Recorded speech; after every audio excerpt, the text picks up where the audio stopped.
Welcome to the Explorer's Wild About Wildlife on the Seashore. Today, we're going to be looking at some of the coolest fish that you can find in the ocean.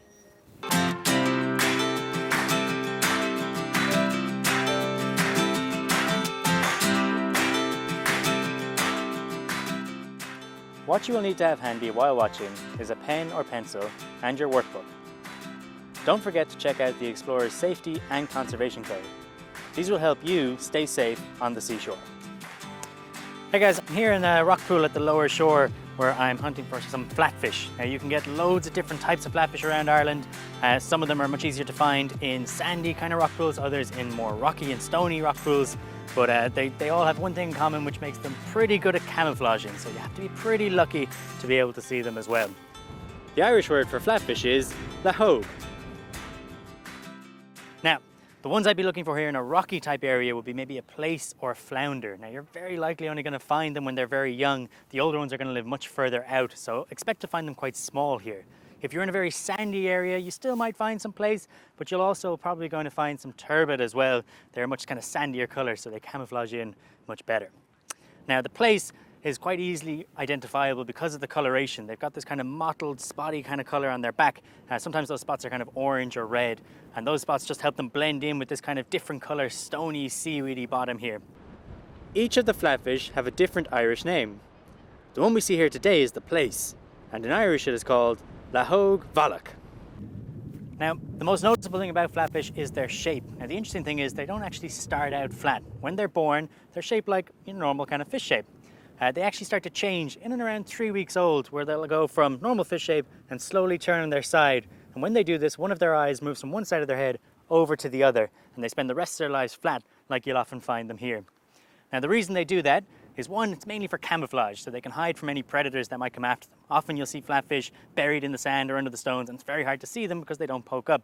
But the other reason is they're predators, and they're ambush predators. So they hide, and if a little prawn or a shrimp just kind of comes by, they won't see them, they can dash out of the rocks or sand, and they grab them and eat them before they realize. Now, in terms of sizes, they go from all ranges. So the plaice would be one of the smaller types of flatfish that you'll find. Here on the shore, you're only going to find them to be a couple of centimeters long. If you go out much further, you might get them to maybe 30 or 40 centimeters. But if you look at the halibut, which is probably the largest flatfish you'll get living around Irish waters, they will actually grow to over 4 meters in size. You're very unlikely to find them anywhere near here. They live much, much further out.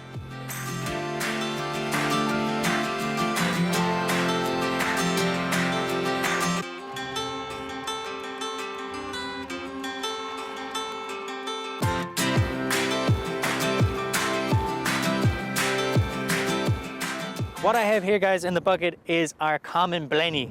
So if you have a look just in there, you can see him swimming around just there. Now, the common blenny is found down all over the shore, but you're likely to find them, again, a bit further out into the lower shore, especially the bigger ones. So usually you can get them quite large, like the one I have here, but even at their maximum size, you're talking about 16 centimeters long. But the smaller ones you find much further up on the upper shore might only be about the size of maybe your thumb or little finger, or even a little bit smaller. Now, blennies get their name from the fact that they change their skin color, they blend in, and they can do this pretty quickly. If you have them sitting underneath a rock, hiding around some bladderwrack or some brown seaweed, they'll be quite a dark brown color. That was actually the same color that my one in the bucket was here before I placed him in the bucket. But after about 10-15 minutes in the bucket, he has changed his color to adapt to try and look as close to the bucket's color as possible. So they'll do the same if they end up around different colored seaweed as well. So if you put them around green seaweed, they will often look a bit greener. Red seaweed, they'll look a bit more red. Now, blennies, if you do ever brush up against one or feel one swimming past you, you will find that their skin is quite slick and slimy. They have a layer of mucus that surrounds them that just keeps them moist when they are hiding on the shore. Because you'll often find them out of the water, they need a way to stay alive where they're not actually in the sea itself, and that mucus just keeps the moisture in, and so they don't dry out and die. Now, the blenny is very distinguished by the fact that it has quite an unusual face. It's got these big lips that hide this big set of teeth inside its mouth, and it also has a long dorsal fin that goes from just behind its head all the way to the tail. The Irish for the blenny is ceann ruáin.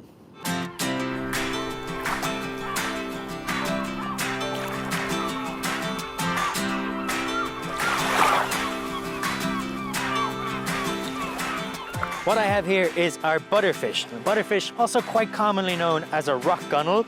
Butterfish is a great name for them though, because it actually describes them really well. They get the name because they're really slippery, really slimy and hard to catch. And that's the point. When they're hunted by any of the other animals that live around the shore, like crabs or big fish or even seagulls and seabirds, and those animals try and grab the fish in their beaks or their claws or their mouths, the butterfish has a very good chance of actually slithering away and getting out of that grip. And once the butterfish then gets out of that grip, it has a very good chance of actually getting away. Because it's so wriggly and slimy and quick, it can escape quite easily. Now they can be a little bit tricky to find in different parts of the shore. There's a lot of them down here. You just have to know where to look. Generally, I'd recommend from the middle to the lower shore. The upper shore, you might have a small chance of seeing them, but it is a little bit harder and you're probably only going to find the very small ones. Now looking at them, you'll notice a couple of things.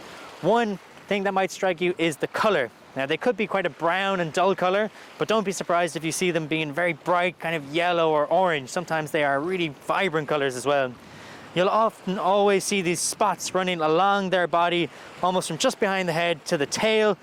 Those spots, if used correctly, actually act as a deterrent for animals because they kind of look a little bit like eyes. And if spotted by a predator and they can't see the butterfish very well, they might think twice about attacking an animal with such large eyes hiding under the rock. So the butterfish, when fully grown, can actually grow quite large. You can expect to find them up to about 20 centimeters long, which when you see them that big, makes them look quite a lot like eels, and they do get mistaken for eels quite commonly if you get them in their full size. They tend to eat smaller animals though. They've got that small mouth and they usually go for small little shrimp and things like that, sometimes small crustaceans, but it has to be something that's small enough to fit into their mouth. They're not a huge predator, so they do go for any little thing. Shrimp is perfect. The Irish for butterfish is slaughnog.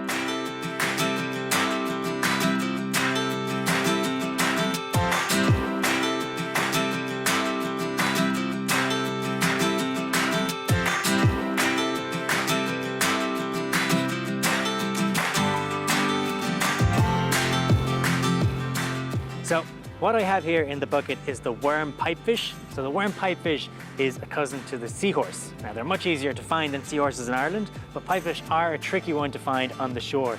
So they're not as common, they're a little bit rarer than some of the other animals we've seen today. In Irish, the pipefish is also known as snahad wara. There are other types of pipefish that can also be found near the seashore among the seaweed and shallow waters. One is the greater pipefish, which is known as snahad wara war in Irish. It has a longer snout, which is actually half the size of its head, a hump behind its eyes, as well as a tail fin. Its body is divided into bony rings, and it can grow up to 46 centimeters in length. Pipefish are really hard to find because they're so slender, they're so small, and they blend in with the seaweed so well.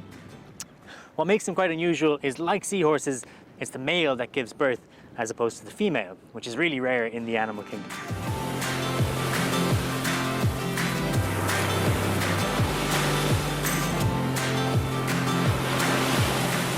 So what I have in front of me here is a sea stickleback. Now the stickleback is one of the harder animals to find at the shore, especially compared to some of the other animals we've seen today. The sea stickleback's name in Irish is Garmachan farraga. The sea stickleback lives in the lower and subtidal area of the seashore among the seaweeds and rocks. The subtidal area is the lowest part of the shore when the tide goes out. They are often found here in rock pools as they like to hover in the water. An interesting thing about the 15-spined stickleback is that it is the male that looks after the eggs of the unborn fish. It actually creates a nest in the seaweed which can contain up to 200 eggs laid by the female stickleback.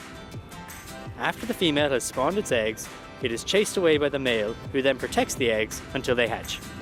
Now, the one I have here in the container is quite small. Stickleback can grow to about 20 centimeters long, which makes it a very big fish. Now, what's quite interesting about the stickleback is they get their name from the spines they have running along their back.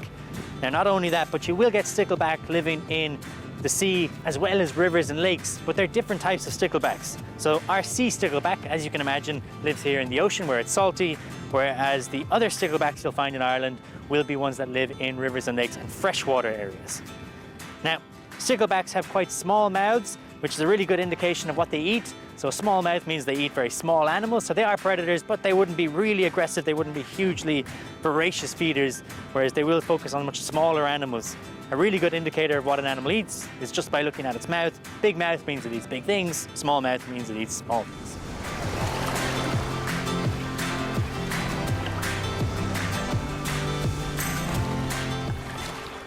What have we learned today? Let's have a quick look back.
Now it's time for you guys to join in. What I'd like you to do is grab a pen, grab your copybooks. We're going to do a little bit of creative writing. So what I'd like some of you to do is a news piece.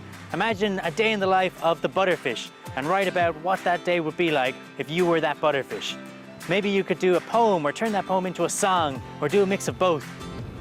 Or all of you together could do a bit of artwork as well. Pick one of your favorite fish that we have discovered today. Make sure to include some of those features that you saw. The camouflage, the shape of their bodies. Don't forget some were flat and some were long and skinny. You could also include the different types of fins and eyes each fish had. Remember, some are on the top of their body, and some looked like they had eyes all along their body, which were actually spots. You could also show the defense features they had, and, as predators, their different mouths. We would also really love to see some of the names of the fish in English and Irish. And don't forget to include your favorite fishy fact.